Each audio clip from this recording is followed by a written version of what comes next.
Gauteng Premier David Makhura will now have to drop one male MEC from his executive. The question he's facing is who? The ANC Women's League has always been vocal about gender parity within the party and government.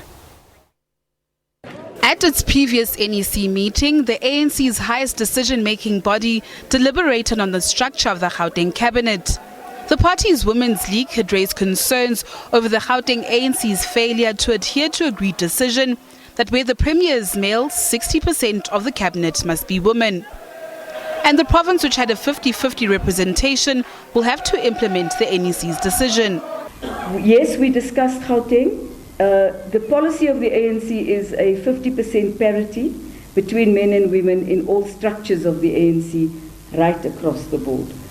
The NEC discussed the fact that Gauteng had deviated.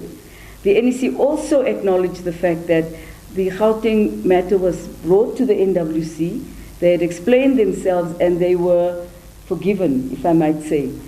The NEC did not accept that the NWC could do that, and therefore the decision was that the Gauteng PEC needs to go and review its position. A move the ANC Women's League is pleased with. The comrades had to act because that was the original decision, but also it was the decision of the NEC, and the NEC is the highest decision-making body between conferences.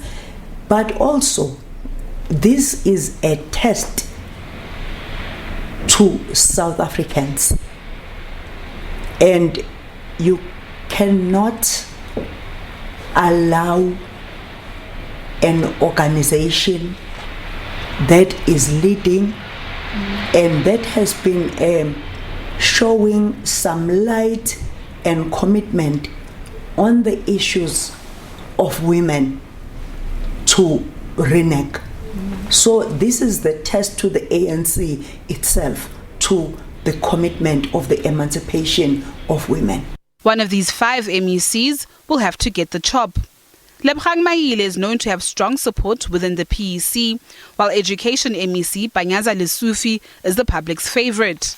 The former Tshwane Mayor Kgosi Ramokgopa is another heavyweight in Makhura's cabinet. And the Health Department is led by the youthful Dr. Bandile Masuku, while the SACP's Jacob Mamabolo is seen as a critical alliance partner. The ANC in Gauteng says the issue of deployments is an internal matter and will address the public accordingly at a later stage. But the question that remains is which male MEC will face the chop.